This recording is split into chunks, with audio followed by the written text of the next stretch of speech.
Welcome back to my channel. അപ്പോൾ ഇന്നത്തെ video എന്ന് പറഞ്ഞാൽ ഒരു അടിപൊളി ചക്ക വരട്ടിയതിൻ്റെ വീഡിയോ ആണ്.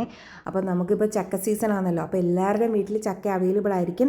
അവൈലബിൾ ആയിട്ടുള്ളവർ ഈ ഒരു റെസിപ്പി ഒന്ന് ട്രൈ ചെയ്ത് നോക്കണം. ഇത് നമുക്ക് ഒത്തിരി കാലം കേടുകൂടാതെ നമുക്ക് ഫ്രിഡ്ജിൽ സൂക്ഷിക്കാൻ പറ്റും. ഇത് വെച്ച് ഒത്തിരി റെസിപ്പീസൊക്കെ നമുക്ക് വീട്ടിലെ 4 മണി പലഹാരങ്ങളും അതുപോലെ ചക്ക പായസം എല്ലാം നമുക്ക് ഉണ്ടാക്കിയെടുക്കാനായിട്ട് പറ്റും.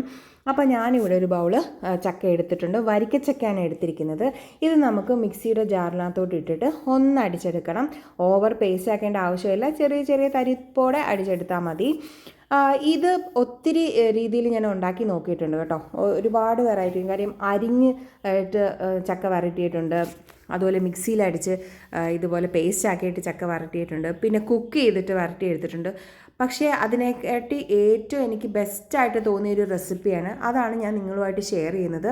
ഇങ്ങനെ മിക്സിയിൽ അടിച്ച് ചക്ക വരട്ടിയെടുത്തതാണ് എനിക്ക് കുറച്ചും കൂടെ സ്വാദായിട്ട് തോന്നിയതും കുറേ നാൾ കേടുകൂടാതെ ഇരുന്നതും, അതുപോലെ ഈസി ആയിട്ട് ഉണ്ടാക്കിയെടുക്കാനും പറ്റുന്നത്. ബാക്കിയെല്ലാം നമ്മൾ അരിഞ്ഞിട്ടൊക്കെ ഉണ്ടാക്കുമ്പോൾ ഒത്തിരി സമയം എനിക്ക് ഇതാവുന്നുണ്ട്, കാര്യം ആ ശർക്കരയും ആ ചക്കയും എല്ലാം കൂടെ കുക്കായിട്ട് വരാനായിട്ട്. ഇത് ഭയങ്കര ഈസി ആയിട്ട് നമുക്ക് ഉണ്ടാക്കിയെടുക്കാനായിട്ട് പറ്റും. അപ്പോൾ ഞാനിവിടെ ഒരു കട്ടിയുള്ള പാത്രം വെച്ച് കൊടുത്തിട്ടുണ്ട്. ഒരു ഉരുളി എടുക്കാൻ ശ്രദ്ധിക്കണേ. അതാകുമ്പോഴത്തേക്ക് ഒത്തിരി സമയം നമ്മൾ ഇതുപോലെ വരട്ടിയെടുക്കേണ്ടതാണ്. അപ്പോൾ ചൂടുകട്ടിയില്ലാത്ത പാത്രമാണെങ്കിൽ കരിഞ്ഞു പോകാൻ ചാൻസ് ഉണ്ട്. അപ്പോൾ ഉരുളിക്കകത്തോട്ട് ഞാൻ 1 സ്പൂൺ നെയ്യ് ഒഴിച്ച് കൊടുത്തിട്ടുണ്ട്. ആ നെയ്ക്കകത്തോട്ട് നമ്മൾ അരച്ച് വെച്ച ചക്കയും കൂടെ ചേർത്ത് നന്നായിട്ട് ഒന്ന് കുക്ക് ചെയ്തെടുക്കണം. കുറച്ചധികം സമയം എടുക്കും. മീഡിയം ടു ലോ ഫ്ലെയിമിൽ ഇട്ടിട്ട് വേണം നമുക്കിത് കുക്ക് ചെയ്തെടുക്കാനായിട്ട്. അതേസമയം തന്നെ ഞാൻ അടുത്ത സ്റ്റൗവിനകത്തോട്ട് ശർക്കര ഉരുക്കാനായിട്ട് വെച്ചിട്ടുണ്ട്. ഒരു 250 ഗ്രാം ശർക്കരയാണ് എടുത്തിരിക്കുന്നത്. ഏകദേശം ഒരു വലിയൊരു ഉണ്ട ശർക്കരയാണ്.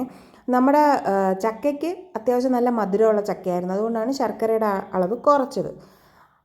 ഇനി നമുക്ക് ശർക്കര പാനി റെഡി ആയിട്ടുണ്ട്. ഇതിനകത്തോട്ട് നമുക്ക് അരിച്ച് ഒഴിക്കണം. ഞാനിവിടെ കറുത്ത ശർക്കരയാണ് എടുത്തിരിക്കുന്നത്.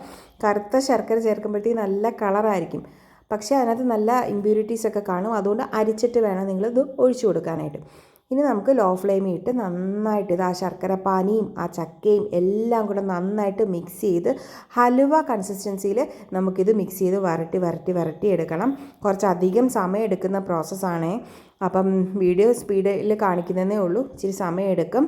അപ്പോൾ നന്നായിട്ട് ഇത് വരട്ടിയെടുക്കണം. ഇടയ്ക്കിടയ്ക്ക് നമുക്ക് നെയ്യ് ഒഴിച്ചു കൊടുക്കണം. നെയ്യ് ഒഴിച്ചു കൊടുക്കുമ്പോഴത്തേക്ക് ഇത് പെട്ടെന്ന് ഈ പാത്രത്തിൽ നിന്ന് വിട്ട് വരുന്നൊരു പരുവായിട്ട് നമുക്ക് കിട്ടും.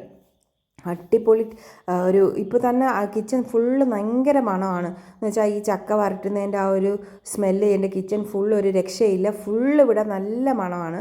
ഈ സമയത്ത് നമുക്ക് 1 സ്പൂൺ ചുക്ക് പൊടിച്ചതും ഏലക്ക പൊടിച്ചതും കുറച്ച് പഞ്ചസാരയും കൂടി ചേർത്ത് പൊടിച്ചതാണ്. അത് ഞാൻ 1 ടേബിൾ സ്പൂണോളം ചേർത്ത് കൊടുക്കുന്നുണ്ട്.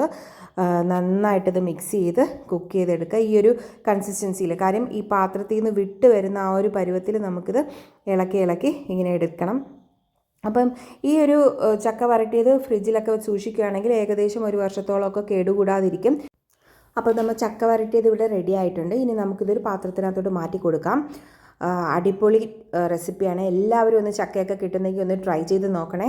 അപ്പോൾ നിങ്ങൾക്ക് ഈ വീഡിയോ ഇഷ്ടപ്പെട്ടിട്ടുണ്ടെങ്കിൽ ലൈക്ക് ചെയ്യണം, ഷെയർ ചെയ്യണം. അതുപോലെ നിങ്ങളുടെ എല്ലാ അഭിപ്രായങ്ങളും ഡൗട്ട്സുകളൊക്കെ ഉണ്ടെങ്കിൽ ഒന്ന് കമൻറ്റ് ചെയ്യണേ. അപ്പോൾ ബൈ.